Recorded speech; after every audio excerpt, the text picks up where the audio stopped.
اهلين بالحلوين. طبعا لسه راجعه من الاسكواش بقى، وبكره يوم عصيب يا جماعه على كل بيت عنده ثانويه عامه. ايوه غدا نتيجه الثانويه العامه. والله مرت عليا زيكم كده بالظبط، وكانت حرفيا مش هكذب عليكم، كانت من اسوأ الايام حرفيا.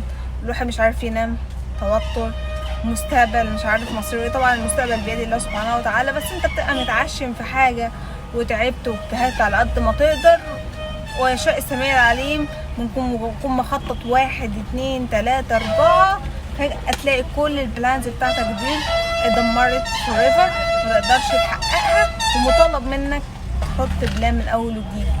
مع ان البلان دي انت قاعد سنين، يعني من وانت قد كده مثلا الناس بتسألك انت عايز تبقى ايه، دكتور او مهندس. انا كان نفسي ابقى مهندس بس ما حصلش نصيب، بس اكتشفت بعد سنين طويله ان اختيار ربنا كان احسن. ممكن تقول لي يبقى انت ما كنتيش متمسكه بحلمك قوي او حلمك انهار. لا لا لا لا لا، عايزه اقول لكم انا واحده فضلت 4 سنين كليه علوم، كليه صعبه جدا جدا جدا. ال4 سنين دي انا نفسيتي متدمره، بدرس حاجه مش بحبها، كليه مش بحبها، كل احلامي وطموحاتي اللي انا حطاها ورسمها لنفسي في لحظه اتدمرت. وكل ده كان غلط مني، اثرت في حق نفسي كتير، ضيعت من عمري سنين كتيره كتيره كتيره. لو رجع بيا الزمن اصلحها من اول وجديد.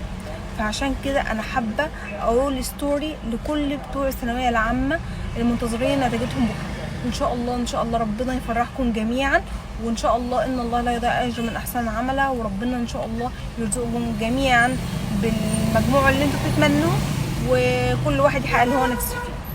طيب جبنا المجموع اللي نفسنا فيه، ان شاء الله ربنا يكرمنا نفسنا فيه، ان شاء الله ندعي ربنا يكرمنا ونخش الكليه اللي نفسنا فيها. طيب ما جبناش المجموع اللي نفسنا فيه وما لحقناش الكليه اللي احنا عندكم رضا ويقين تام ان اختيار ربنا هو افضل اختيار، وخطه ربنا سبحانه وتعالى اللي رسم لنا هي انسب خطه موضوعه علينا بحكمه دقيقه لا يعلمها الا الله سبحانه وتعالى. وانت ذات نفسك هتعرف الخطه دي وبعد كده هتحمد ربنا عليها، بس مش دلوقتي، فيما بعد. انا عرفت ان بحمد ربنا ان انا ما دخلتش هندسه بعد حوالي ماكسيمم 8 سنين، بعد 8 سنين 4 سنين كليه و4 سنين بعدها شغل. بعد كده احمد ربنا سبحانه وتعالى ان انا ما دخلتش هندسه، لان المجال اللي انا فيه كلهم شفت كاريري من المهندسين والدكاتره وما اعرفش ايه، فاللهم لك الحمد. يعني في زماني برضو ات ذا اند في النهايه هعمل المجال اللي انا فيه. فالحمد لله على نعمه الماركتنج والديجيتال ماركت، اللهم ديمها نعمه يا رب. طيب دلوقتي يا روني اتكلمت كلام كتير قوي. انا دلوقتي دخلت كليه، جبت مجموع ومش حابب ان المجموع ده ومش عارف اخش كليه ايه. شوف العلم الجديد، ايوه والله العظيم في علم جديد ظهر، في حاجه اسمها artificial intelligence او الذكاء الاصطناعي اللي هو الاي اي ده ساينس كارثه. في حاجه اسمها بروجرامينج يا جماعه، برمجه. البرمجه دي على فكره عشان تتعلمها مش لازم تكون علمي، بس لازم يكون مخك كويس، مخك شغال. في حاجه اسمها فيديو اديتور، في حاجه اسمها انيميشن، في حاجه اسمها جرافيك ديزاينر، في حاجه اسمها ديجيتال ماركتنج. في كل ده ساينس كتير، كل دول والله كل مجال من المجالات اللي انا قلتها دي مجالات كفيله تضمن لك شغل راقي وآدمي ومرتب محترم جدا. المجالات دي انت ممكن تبدأ تتعلمها من دلوقتي. يعني انت ما دخلتش الكليه اللي انت عايزها، خلاص جهز نفسك من دلوقتي. ما تخشش بقى كليه انت مش عايزها وتفضل بقى تعيط على السنين راحت منك وان انت ما دخلتش الكليه اللي انت عايزها. لا لا لا لا، خلاص خلصنا الثانويه العامه، بدات مرحله الجد، حرفيا الجد ابتدى. ما تضيعوش. انا ضيعت 4 سنين من حياتي في الكليه بلا شيء، وطلعت بعدها مشتته، مش عارفه اشتغل ايه. اشتغلت اي حاجه واي بوزيشن جالي عشان انا ماليش تايتل، انا ماليش كارير، لحد فين وفين لما وصلت ان انا الماركتينج ودرست ماركتينج واخدت كورسات في الماركتينج. فعشان كده بقول لك ما لحقتش الكليه اللي انت نفسك فيها، دور من دلوقتي انت عايز تدرس ايه. انت عايز بعد 4 سنين تكون بتشتغل. صدقني المجالات اللي انا قلت لك عليها دي حرفيا هي اللي جايه.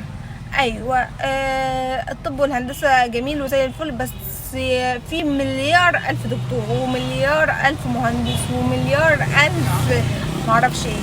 خليك في حاجه تكون مميز فيها وركز على المجالات الجديدة اللي جاية، البرمجة، الذكاء الصناعي، في حاجة اسمها الكلاود، مش عارفة ايه، حاجات الحوسبية مش عارفاها بصراحة عشان مش مجالي، الماركتينج سبيشالي الديجيتال ماركتينج، الادفرتايزنج او السبونسر، الاعلانات، الويب ديزايننج، الويب ديفلوبينج.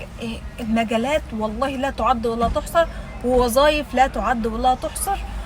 وصدقوني اقروا بس واعملوا ريسيرش وهتلاقوا حاجات جميله جدا. ولو عايزين اي مساعده حرفيا في المجالات دي او عايزين سورسز تتعلموا منها ابعتوا لي على الدايركت مسج.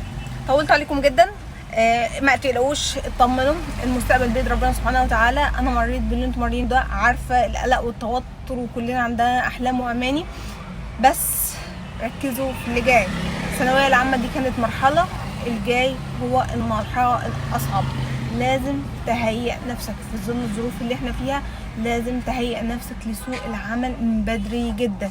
شوف سوق العمل متطلب ايه واقروا يا جماعه. يعني ان شاء الله لما تطلع النتيجه هكلمكم شويه على الفريلانسنج وشغل الفريلانسنج، وان انت ازاي ممكن تكون فريلانسر وتشتغل ريموتلي من البيت. فالمهم بس ادعوا كده وان شاء الله ربنا ما يضيعش تعبكم. والمهم لو النتيجه طلعت وما جبتش المجموع اللي انت عايزها ما تزعلوش، والله احنا تعلمنا يا جماعه مش اخد تصنيف اساسا على مستوى العالم، وده تعليم خارج من التصنيف، فما تزعلوش. وصدقوني طب وهندسه ما فاتكوش كتير. لو عندك في عيلتك او عيلتك مهندس او مهندسه او دكتور او دكتوره، اسالوا حالتهم عامله ازاي والمعاناه اللي بيعانوها ازاي. فاحمدوا على اختيار ربنا، وان شاء الله ربنا يكرمكم جميعا. يلا بقى طولت عليكم جميعا، وان شاء الله بكره نسمع في كل بيت عنده ثانويه عامه الناجح يرفع ايده.